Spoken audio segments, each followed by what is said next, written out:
안녕하세요. 법률사무소 이채의 김미나. 송지은 변호사입니다. 오늘은 불법 촬영 피해의 경우 이런 경우에도 고소할 수 있나요? 라는 주제로 이야기를 해보려고 합니다.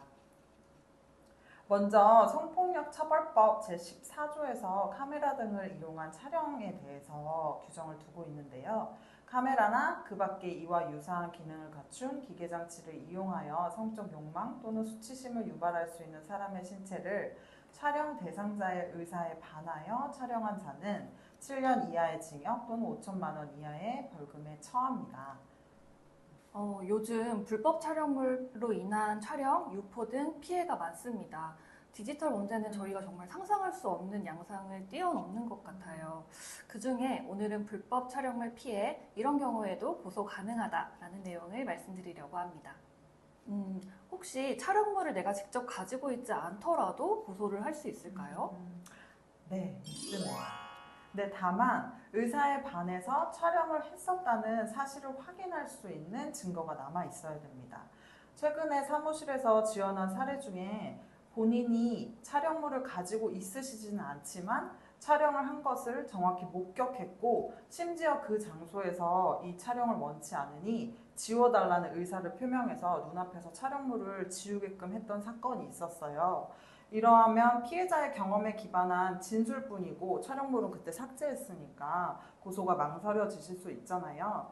그런데 이 사건은 이후에 가해자가 다시 피해자한테 추가 연락을 하면서 나 이런 영상 찍었었어 이런 식으로 뭐 문자를 보내면서 요것 자체가 증거로 남은 사건이었습니다. 그래서 또 이후에는 본인이 이 촬영물 찍었던 것을 그땐 지웠는데 내가 복구했잖아 뭐 이런 걸 되게 장난스럽게, 하지만 피해자 입장에서는 굉장히 협박으로 받아들일 수밖에 없죠. 그래서 이런 대화 내용이 남아있는 것 자체가 증거가 돼서 고소 진행을 했던 경우가 있습니다.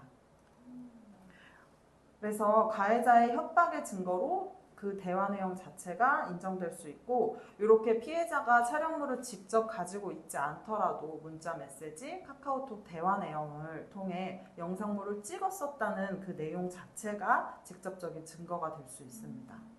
그러면 이런 대화 내역을 가지고 경찰에 고소를 하면서 가해자의 휴대폰이나 컴퓨터에 포렌식 요청을 하면 되겠네요. 맞아요. 컴퓨터에 드라이브가 있잖아요. 이 부분도 조금 같이 포렌식을 요청하면 좋을 것 같은데요. 요즘은 사진을 찍으면 곧바로 드라이브에 동기화가 되어 있어서 업로드가 별도의 드라이브에 되기 때문에 핸드폰에서 삭제를 하더라도 별도의 드라이브에 남아있는 경우들이 있습니다. 이렇게 포렌식을 요청을 해서 포렌식까지 했는데 촬영물이 나오지 않는 경우들도 있을 것 같아요. 근데 그런 경우에도 사건이 될까요? 포렌식의 아직 이제 기술 자체가 완전하지는 않아서 포렌식을 진행하더라도 촬영물이, 그리고 분명히 아까 찍었었다는 그런 대화 내역이 남아 있음에도 불구하고 막상 포렌식 결과로는 나오지 않는 경우가 있습니다. 그렇다 하더라도 사건 자체가 거기서 끝나는 것은 아닙니다. 촬영물이 포렌식을 통해 확인되지 않았더라도 아까 말씀드린 대화 내역에서 가해자가 촬영물을 생성한 적이 있다는 어떤 멘트를 남겼고, 나아가 촬영물을 이용해서 피해자를 협박한 그 정황들이 구체적으로 있다면 성특법상의 그 협박에 의한 그 조항이 적용되지 않더라도 형법상 협박죄가 인정될 수 있습니다. 네, 그래서 원치 않게 불법 촬영물을 찍히게 된 경우에 이런 상황에 놓이게 된 것이 본인의 잘못이고 누군가에게 알려질까봐 좀 겁이 나고, 심지어 상대방이 그걸 유포한다고 하면 심리적으로 상당히 위축이 되시는데요. 이때 딱 끊어내셔야 합니다. 나에게 촬영물이 없다고 상대방이 다 지웠다고 하더라도 고소를 할 수 없는 것이 아닙니다.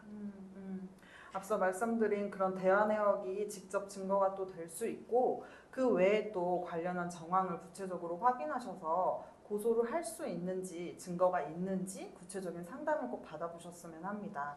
하늘은 스스로 돕는 자를 돕는다고 하잖아요. 피해 상황에 놓여 계시다면 나아갈 구멍이 있는지 같이 고민해 보셨으면 합니다. 네, 그러면 또 만나요. 감사합니다. 감사합니다.